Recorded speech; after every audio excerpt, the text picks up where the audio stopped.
여러분, 새해를 맞이할 때에 우리가 회복해야 될 여러 가지들이 있겠지만 그 중에 하나를 꼽자면 바로 열정입니다. 왜냐하면 열정은 우리 인생의 동력과 같기 때문에 그렇습니다. 아무리 값비싼 자동차라도 연료가 없으면 고철덩어리에 불과한 것처럼 내가 아무리 멋진 신년 계획을 세웠다 할지라도 열정이 없으면 그 계획은 종이 조각에 불과한 것이죠. 열정이 있는 사람, 열정을 가진 사람은 위기 속에서도 기회를 찾습니다.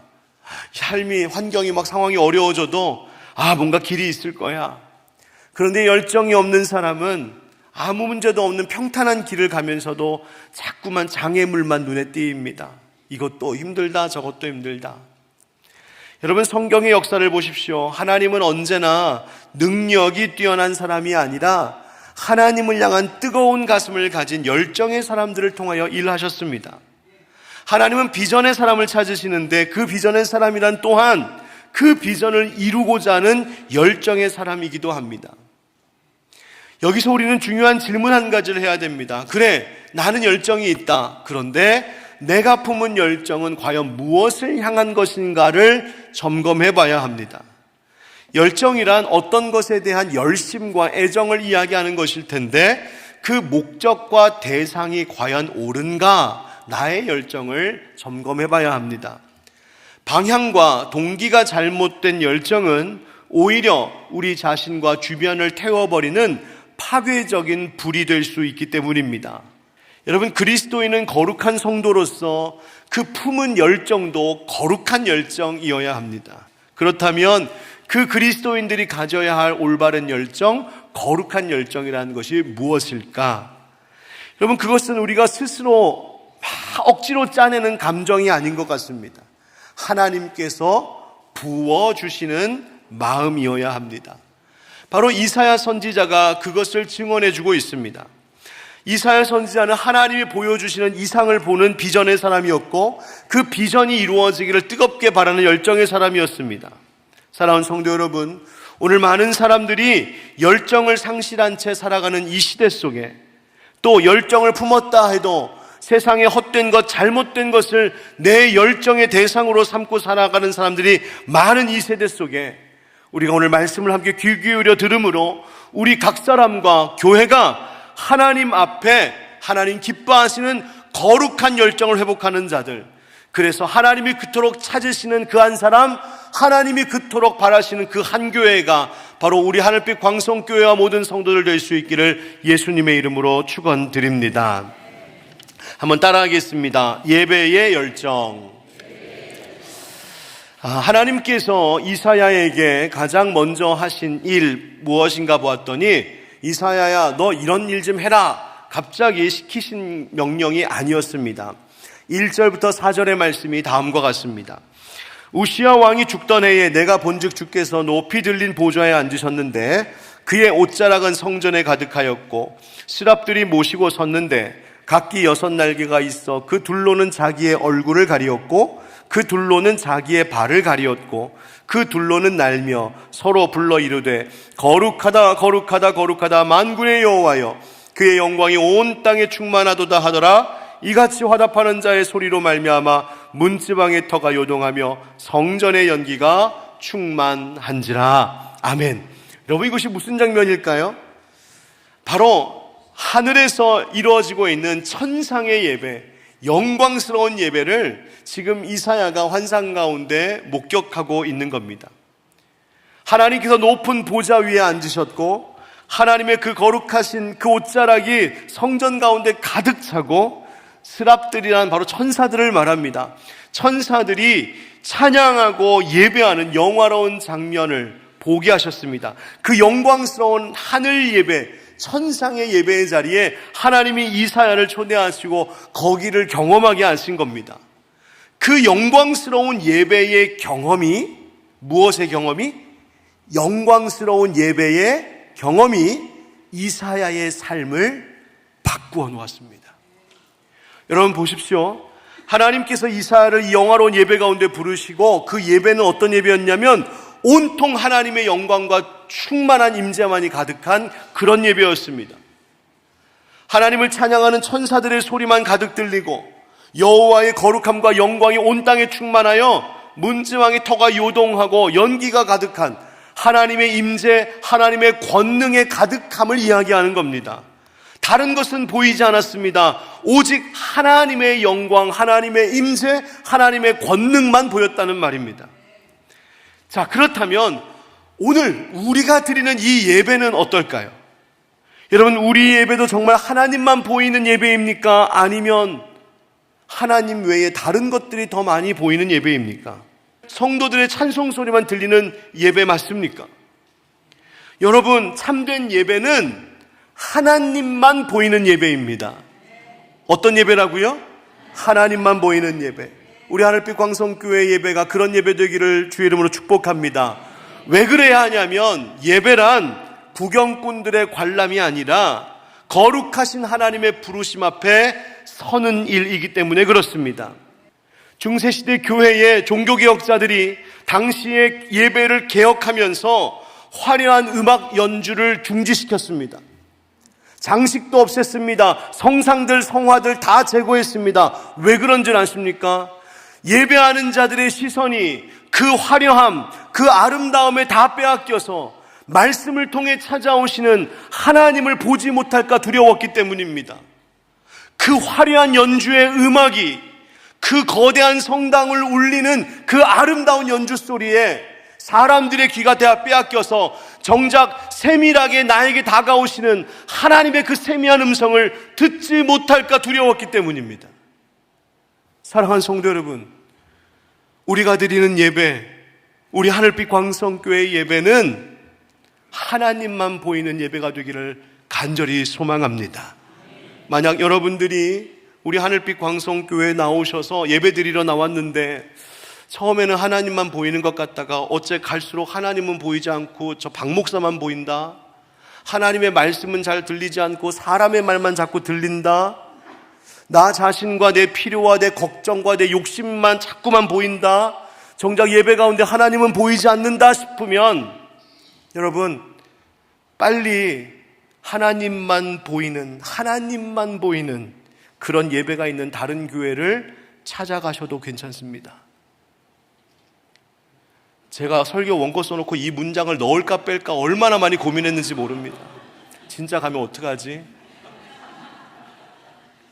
그런데 아무리 기도하며 생각해봐도 그게 맞습니다. 왜냐하면 그만큼 예배는 하나님만 보여야 하고 예배의 중심은 그러해야 함이 분명하기 때문입니다. 여러분, 하나님만 본다는 것이 뭘까요? 하나님이 이곳에 함께 하심을 경험하는 겁니다. 하나님이 보내신 예수 그리스도 십자가 앞에 서는 경험입니다. 하나님의 영이신 성령님이 지금 우리 가운데 오셔서 우리 각 사람들의 지성과 감성과 의지와 나의 육신까지도 그 성령님께서 한 사람 한 사람 터치해 주시고 역사하시는 그 성령님의 운행하심을 경험하는 것입니다. 하나님의 사랑과 권능이 체험되는 예배 드릴 때마다 인간의 어떤 것도 하나님을 가리지 않는 예배 뿐만 아니라 예배를 드릴 때마다 그래서 우리의 마음속에 주여 내 눈을 열어주옵소서, 주여 내 귀를 열어주옵소서, 그래서 하나님 보게 하시고 하나님 음성 듣게 하여 주시옵소서, 그 간절한 사모하는 마음이 있는 예배, 여러분 그런 기도, 그런 열망이 있는 예배를 하나님 기뻐하실 줄 믿습니다. 그런 예배를 통하여서만이 우리 삶을 생동하게 하는 거룩한 열정이 부어질 것이요, 그 거룩한 열정이 예배 가운데 우리 가운데 부어질 때 삶이 변화되는 은혜의 역사가 시작될 줄 믿습니다. 두 번째 열정 따라하겠습니다. 복음의 열정. 이사야가 계속해서 놀라운 광경을 보게 되는데 천사들이 서로 화답하면서 장엄하고 황홀한 찬양을 부릅니다. 거룩하다 거룩하다 거룩하다 만군의 여호와여, 그의 영광이 온 땅에 충만하도다. 거룩하다라고 하는 말이 3번 연급어 나온다 해서 소위 이것을 삼성송이라고 말합니다. 우리 찬송에도 삼성송이 있습니다. 거룩 거룩 거룩, 성삼위일체 하나님의 그 거룩하심을 높이는 찬양입니다. 그런데 그 천사들의 아름다운 찬양, 그 웅장한 찬양이 울려 퍼지는 반면 그것을 보고 듣고 있는 이사야의 반응은 극명한 대조를 보입니다. 5절 말씀 같이 읽어볼까요? 시작. 그때에 내가 말하되 화로다 나여 망하게 되었도다.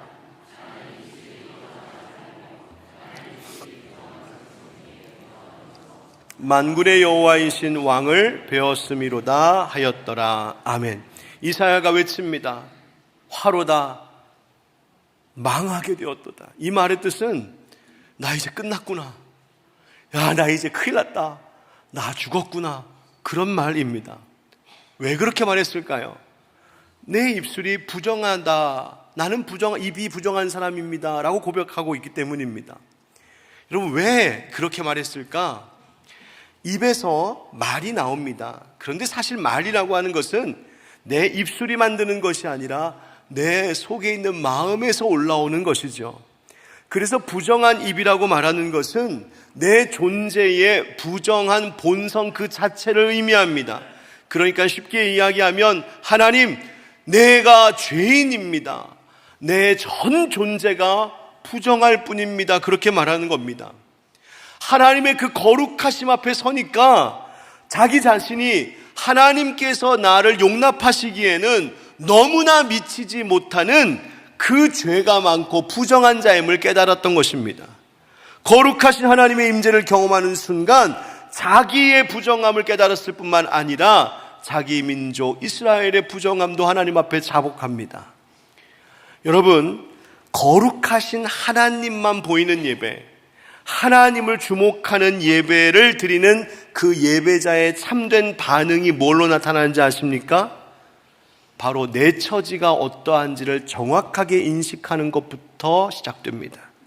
내가 얼마나 죄인인지, 내가 얼마나 부정한지, 내가 얼마나 추한지, 내 허물이 얼마나 더럽고 큰지.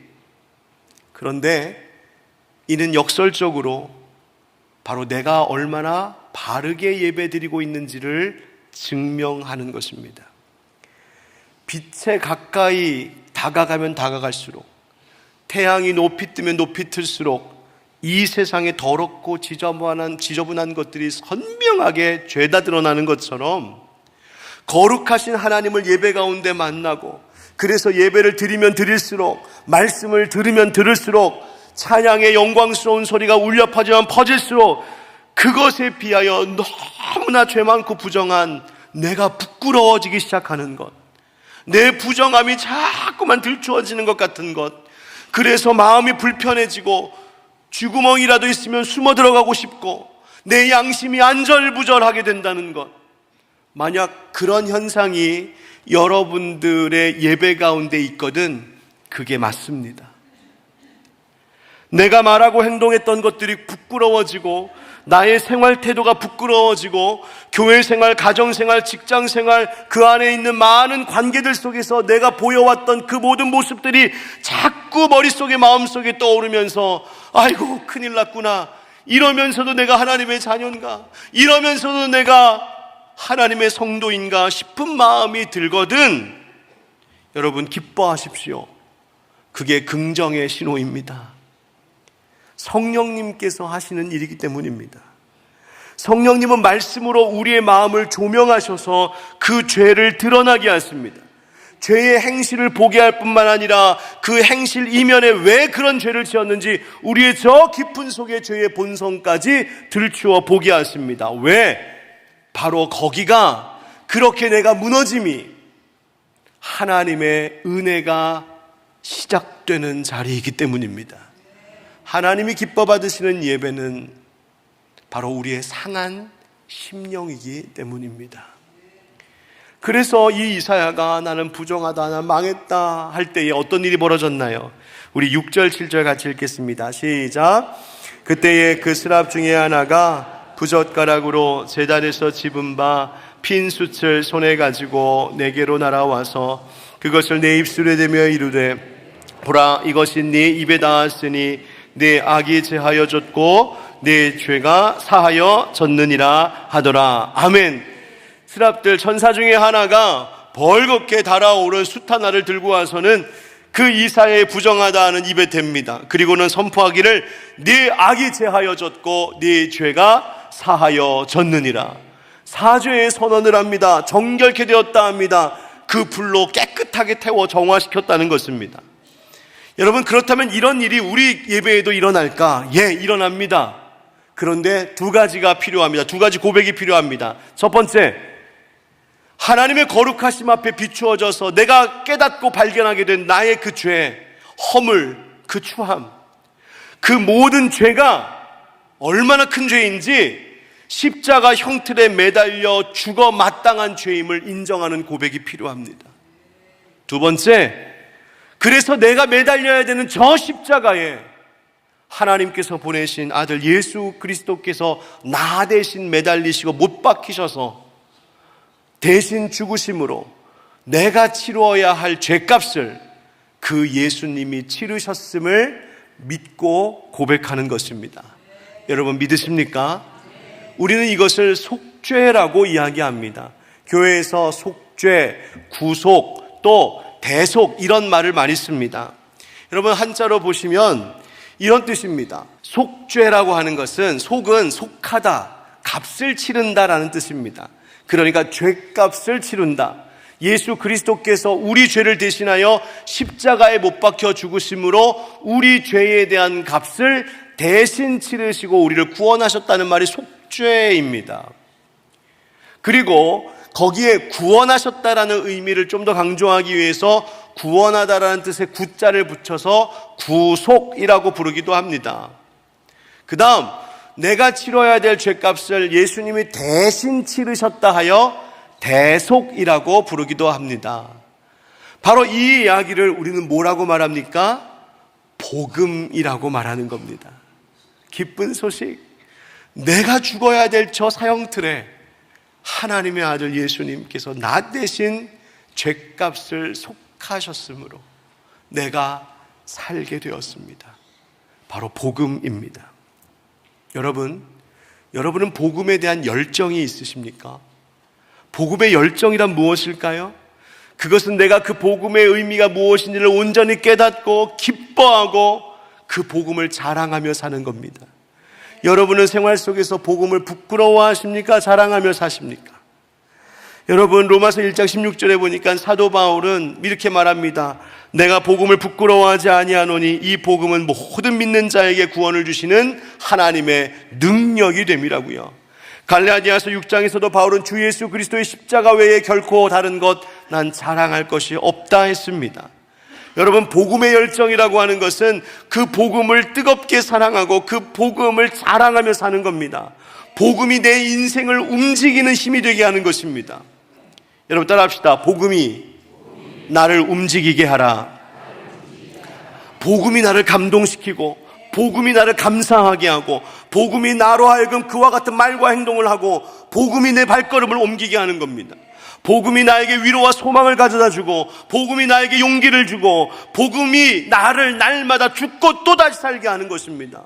복음이 나의 자랑거리가 되고 복음이 내가 누군가를 사랑하는 이유가 되고 복음이 내가 누군가를 용서하는 이유가 되고 복음이 내가 희생하고 수고하는 이유가 되고 복음이 나의 삶의 목적과 방향을 결정짓고 모든 일을 할 때마다 무엇을 선택할 때마다 복음이 기준이 되는 인생, 바로 그런 사람을 복음의 열정을 가진 사람이라고 말할 수 있습니다. 여러분, 2026년 한 해가 바로 이 복음으로 뜨거워지는 한 해가 되기를 주의 이름으로 축복합니다. 하나님께서 기뻐하시는 성도, 하나님께서 찾으시는 교회, 바로 예수 복음 때문에 움직여지는 교회, 복음 때문에 사는 성도, 그런 교회와 성도를 하나님이 기뻐하시고 복 주실 줄 믿습니다. 세 번째 열정은 무슨 열정일까? 따라합시다. 섬김의 열정. 그러자 이사야에게 들리는 하나님의 음성이 있었습니다. 8절 같이 읽겠습니다. 시작.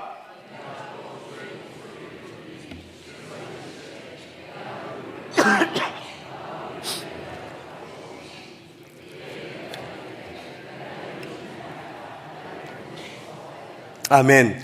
성삼위일체 하나님께서 내가 누구를 보내며 누가 우리를 위하여 갈꼬, 그 말씀을 나누시는 음성을 이사야가 듣습니다. 그리고는 내가 여기 있나이다, 나를 보내소서 자원한 마음으로 응답하는 장면입니다. 이사야 선지자가 하나님 아버지의 그 마음을 알았어요. 누가 우리를 위하여 갈꼬, 이 말이 들렸을 때 하나님 뭘 원하신지 이사야는 바로 캐치했습니다. 하나님, 제가 가겠습니다. 나를 보내주십시오. 여러분 기억하십시오. 하나님께서 우리에게 어떤 사명, 어떤 일을 맡기고 부탁하실 때에 김집사 너 이것 좀 해, 이권사 이것 좀 맡아, 박목사 너 이 짐 좀 줘. 하나님 그렇게 다짜고짜 강압적으로 그렇게 하시는 경우는 거의 없습니다. 하나님 어떻게 하시는지 아십니까? 은근슬쩍 내 앞에 갖다 밀어두십니다. 그리고는 자꾸 눈에 밟히게 하십니다. 자꾸 보입니다. 마음에 걸립니다. 자꾸 생각나게 하십니다. 신경 쓰이게 합니다. 그 일 때문에 마음이 불편해집니다. 그 일 때문에 잠이 잘 안 옵니다. 결국 새벽에 나와 말합니다. 하나님 제가 할게요. 하나님은 그 자원하는 마음을 받고 싶으신 겁니다. 하나님은 사랑으로 섬기는 동역자로 우리를 부르시는 거예요. 어쩔 수 없이 끌려가는 노예나 아무런 감정도 의지도 없이 움직이는 기계처럼 사명 감당하길 원하지 않으십니다. 이사야는 하나님 아버지 그 마음을 알았고 그 일에 자원하여 순종했습니다. 그런데 그 일은 바로 섬김의 일이었습니다. 하나님은 우리를 향하여서, 당신의 백성들을 향하여서 열정을 가지시는데 그 열정이 어떻게 나타났나요? 아들 예수 그리스도를 보내주시는 것으로 나타났습니다. 예수 그리스도께서 이 땅 가운데 왜 오셨을까요? 내가 온 것은 섬김을 받으려 함이 아니라 섬기러 오셨다고 말씀하셨어요. 즉 하나님의 열정은 우리를 향한 섬김으로 나타났습니다. 창조주이신 하나님께서 피조물 된 우리를 섬기시겠다는 것이 하나님의 열정이었습니다. 그 마음이 이사야에게 부어졌고, 이사야는 하나님을 섬기는 마음과 그의 백성들을 섬기겠다는 마음으로 하나님의 메시지를 들고 세상으로 나아가는 것이죠. 사랑하는 성도 여러분, 오늘도 우리 가운데 하나님이 부르시는 자리가 있습니다. 너 가서 사랑하고 섬기라 부르시는 자리가 있습니다. 한 해 동안 교회 안에서 저마다 주신 직분과 사명도 있고, 나의 섬김과 헌신이 필요하여 하나님 우리에게 맡기신 저마다의 자리들이 있습니다. 가정에서도 내가 섬겨야 할 대상이 있고, 직장에서도 섬겨야 할 이유가 있을 겁니다. 교회는 이웃과 여기 지역사회와 또 외국인들과 장애우들과 노인들과 소외된 자들 섬겨야 할 사명이 우리 교회에 있습니다. 이 모든 일은 어떻게 가능할까? 하나님의 거룩한 열정이 부어질 때에 비로소 가능해집니다. 말씀을 마무리하겠습니다.